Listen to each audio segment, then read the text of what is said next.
I feel like not everybody is informed about Halloween and the origin and why most Christians don't celebrate it. Even some Christians don't even know why they're not celebrating it. They don't understand.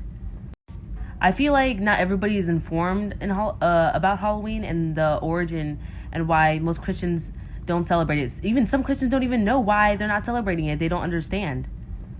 The festival of Samhain basically started around 2,500 years ago, but there are some things that suggest it was maybe 4,000 years old. The Celtic festival of Samhain is when the Druids would light bonfires and wear costumes to ward off the ghouls, which are just demons. To commentate the event, the Druids, the Celtic priests, built huge sacred bonfires where the people gathered to burn crops and sacrifice animals to the Celtic deities. During the celebration, the Celts wore costumes, typically consisting of animal heads and skins, and attempted to tell each other's fortunes. Soon the spirits, the demons, needed more than food and animal sacrifices, so the Druids asked families for their virgin children and babies. And if they said no, then the Druids would leave a carved-out squash on their doorstep, along with a hexagram and blood, which would indicate that you haven't given them their virgin child. Sorry, that sounds so weird. Child. I'm a child. So they would come back to kill the whole family and take their virgin children. This is obviously where the trick-or-treating came from. Okay, so from this, I can see that the pumpkin, that squash they put on the door, is what we turned into the pumpkin that people carve today, right? That treat was that virgin child. The trick was coming back and to kill the whole family, which really isn't a trick at all. Then, in 1000 AD, the church made November 2nd All Souls Day, a day to honor the dead. It is widely believed today that the church was attempting to replace the Celtic Festival of the Dead with a church-sanctioned holiday, also known as All Saints Day. So basically, the church, they messed up, okay? They basically rebranded something that was evil, something that came from darkness, and they just rebranded it, which isn't right.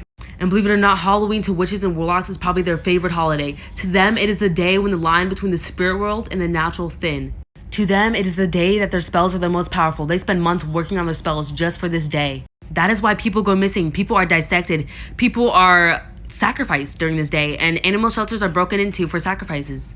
Anton LaVey, who was head of the Satanic Church while he was alive, said that he was happy that parents let their kids celebrate Satan at least once a year. And then John Ramirez, an ex-warlock who became Christian, said that Satan himself told him that he loves it when people take part in Halloween because it allows him to curse them for 4 to 5 generations. That's probably why it's so hard to break away from Halloween once you start getting into it and celebrating it.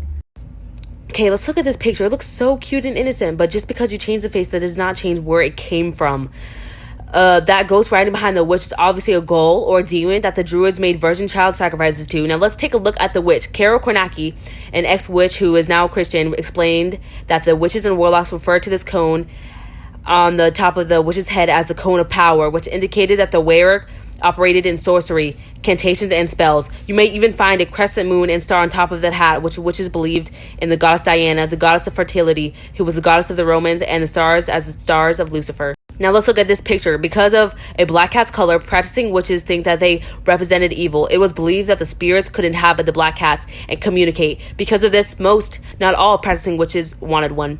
And please, this does not mean that cats are evil, like black cats are evil, but like the way they're represented here, the spirit behind this is not innocent, okay, guys? Okay, let's take a look at that jack-o'-lantern. This obviously comes from this carved-out squash the Druids would leave at people's doorstep who didn't want to give them the virgin child. You guys stay tuned because I'm going to upload another video on some verses to back myself up. I also didn't explain the skeleton, so I'm going to get into that. I'm going to let Carol Kornacki explain that. I'm going to upload the videos and stuff, okay? Bye!